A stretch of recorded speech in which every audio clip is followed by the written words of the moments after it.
नमस्कार दोस्तों, आपका स्वागत है पार्ट 6 के अंदर। ये लास्ट पार्ट होगा डेली इकोनॉमिक वॉच का। 15-16 सितंबर के हम सारे इंपॉर्टेंट न्यूज़ पर हम बात कर रहे हैं डेली करंट अफेयर सीरीज के अंदर। चलिए हम इसको आगे बढ़ाते हैं।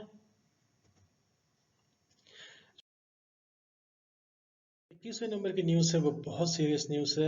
एनजीटी की नेशनल ग्रीन ट्राइब्यूनल ने कहा है सीपीसीबी से, जो कि आपका है central pollution control board, to come up with SOP आपका स्टैंडर्ड ऑपरेटिंग प्रोसीजर्स की जो ईटरीज होती है, जिस तरह से खाया पिया जाता है उसके लिए जो एक तरह कियोस्क तो नहीं कहेंगे उसके, जिस तरीके से ईटिंग आउटलेट्स होते हैं हाईवेज के अंदर, वो इलीगली डंप करते हैं या जला देते हैं रेस्टोरेंट से। और ये जीटी रोड, मथुरल, जो ग्रीन क्रेस्ट ट्राइब्यूनल, इन्होंने डायरेक्ट किया है सेंट्रल पोल्यूशन कंट्रोल बोर्ड को। तो आप याद रखिएगा, जीटी रोड मुरथल के अंदर ये बात हो रही है, ताकि ये फाइनलाइज कर सकें एसओपीज को कि किस तरीके से। और ये काम, इस काम के लिए 2 महीने का वक्त दिया गया है। चलिए हम आगे देखते हैं। इसके बाद जो है कि सेंटर ने अपोज किया है एक तरीके से दिल्ली हाई कोर्ट के अंदर। उन्होंने कहा है कि they do not recognise same sex unions. जो पिटीशन थी कि इनको रिकॉग्नाइज किया जाए, तो उन्होंने सरकार की तरफ से कहना है कि हमारा जो लीगल सिस्टम है और उसके साथ सोसाइटी है और जो वैल्यू सिस्टम है, वो रिकॉग्नाइज नहीं करता है marriages between same sex couples को लेके। इसके बाद जो इम्पोर्टेंट न्यूज़ है वो बहुत बड़ी न्यूज़ है एक तरीके से एग्रीकल्चर सेक्टर को लेके, फार्मर्स को लेके। 3 एग्री रिफॉर्म बिल्स जो हैं वो इंट्रोड्यूस किए गए हैं। और ये इनका जो है ये लोकसभा के अंदर इंट्रोड्यूस हुए हैं 14 तारीख को, 14 सितंबर को। अब उसके बहुत प्रोटेस्ट हुआ है, बल्कि जो एनडीए के जो पार्टनर्स हैं जैसे श्रोमणी अकाली दल, इन्होंने भी प्रोटेस्ट किया है। बहुत मैसिव प्रोटेस्ट के बीच में किया है। और जिस तरीके से लाठीचार्ज हुआ है, और जिस तरीके से लाठीचार्ज हुआ है गुड़गांव के अंदर, आपने देखा है इसको। फार्मर्स भी जो है एक तरीके की क्लियरिटी है, एक तरीके काफ़ी उनके संशय हैं, उनके कंसर्न्स हैं और जेन्यून कंसर्न्स हैं। इसको बहुत व्यापक तरीके से एड्रेस किया जाना चाहिए। लेकिन फिलहाल सरकार ने 3 बिल इंट्रोड्यूस कर दिए हैं और अपोजिशन पार्टीज इसको अपोज कर रही हैं, फार्मर्स ग्रुप इसको अपोज कर रहे हैं। तो ये जो लेजिस्लेशन है ये रिप्लेस कर देंगे ऑर्डिनेंस को। पहले ऑर्डिनेंस इसमें फंक्शनल में थे, जो इन्होंने लॉकडाउन के दौरान निकाले गए थे सरकार के द्वारा। तो ये चेंजेस करेंगे मार्केट के अंदर, जैसे कि स्टोरेज और फार्म प्रोड्यूस कैसे होगी उसको लेके इसमें नियम अलग तरीके से होंगे। एग्री कमोडिटीज जो है आउटसाइड रजिस्टर मार्केट कैसे बेची जा सकेंगी। और ये फैसिलिटेट करेगा कॉन्ट्रैक्ट फार्मिंग को। अभी कॉन्ट्रैक्ट फार्मिंग का जो मुद्दा है ये अपने आप में बहुत कॉन्ट्रोवर्शियल है, कि अगर क्या ये इस डायरेक्शन में कदम हो जाएगा। सरकार तो भले ही वेलफेयर चाह रही है, लेकिन क्या ये इस तरीके हो जाएगा कि किसान जो है वो अपनी ही भूमि पे एक मजदूर की तरह तब्दील हो जाएगा कॉन्ट्रैक्ट फार्मिंग के अंदर। तो ये मैसिव है, इसमें जो बड़े जायंट्स आएंगे एग्रीकल्चर के अंदर। जिस तरीके से फार्मर सुसाइड हुए हैं 15 सालों के अंदर, 3,55,000 फार्मर्स ने अपने को हैंग किया है।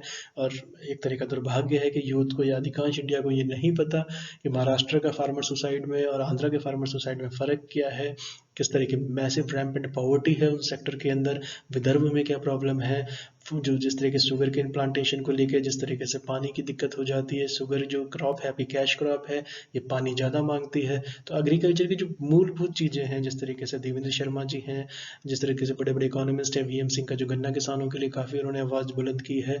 जिस तरीके से ये सारा जो एग्रीकल्चर सेक्टर ये इतना कॉम्प्लेक्स हो चुका है, उसमें कॉन्ट्रैक्ट फार्मिंग जो है ये काफ़ी वक्त से ये एक तरीके से जो ऐसा इशू है इसको एड्रेस नहीं किया जा रहा। स्वामीनाथन जी की जो रिपोर्ट आई थी उसमें उन्होंने K2 के लिए कहा था, जिस तरीके उन्होंने कहा था कि फार्मर्स जो हैं उसका जो प्रोड्यूस का एक सिग्निफिकेंट कंपोनेंट उनको मिलना चाहिए, लेकिन इनपुट जो है आपकी सब्सिडीज बढ़ जाती हैं।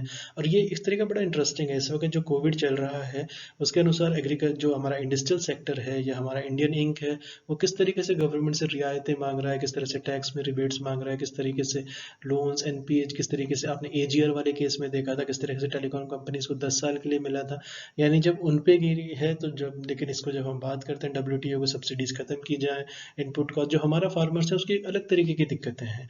और जो एग्री के जो फार्मर जो डब्ल्यूटीओ के अंदर जो एग्रीमेंट ऑन एग्रीकल्चर है वो अलग तरीके की दिक्कतें बताता है। तो यानी अगर हम अपने मार्केट्स उनके लिए खोल भी देते हैं, जो सैद्धांतिक तौर पर सही लगता है, लेकिन एक लेवल प्लेइंग फील्ड तो तैयार हो जाए हमारे पास कम से कम, लेकिन हम उसके दिशा में नहीं बढ़ते हैं, जिसको लेके काफ़ी सारी चीज़ें हो रही हैं एग्रीकल्चर के अंदर। वर्ल्ड चाहता है कि हम अपने मार्केट्स को खोलें, सब्सिडीज़ को हम अबॉलिश करें, लेकिन अमेरिका अगर सब्सिडीज़ देता है कौन को, अपने फार्मर्स को, तो वो ठीक है, लेकिन अगर इंडियंस देते हैं तो वो प्रॉब्लम हो जाती है।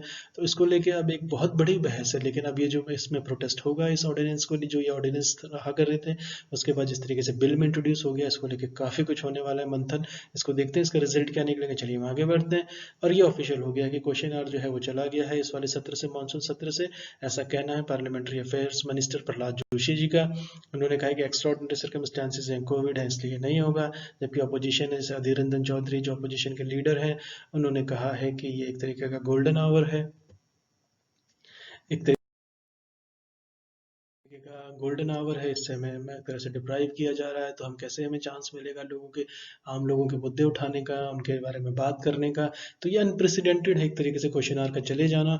और जिस तरीके से अब इन्होंने कहा है कि 4 आवर्स की सिटिंग होगी पर डे, उस पर चिंतन होगा, मंथन होगा, उस पर सरकार अपनी बात रखेगी। तो देखते हैं ये सत्र कैसे चलेगा, इसमें काफ़ी हंगामेदार तो ऑलरेडी हो रहा है ये। चलिए, thank you so much for listening. आपने सारे सुने, thank you so much for listening. नमस्कार दोस्तों।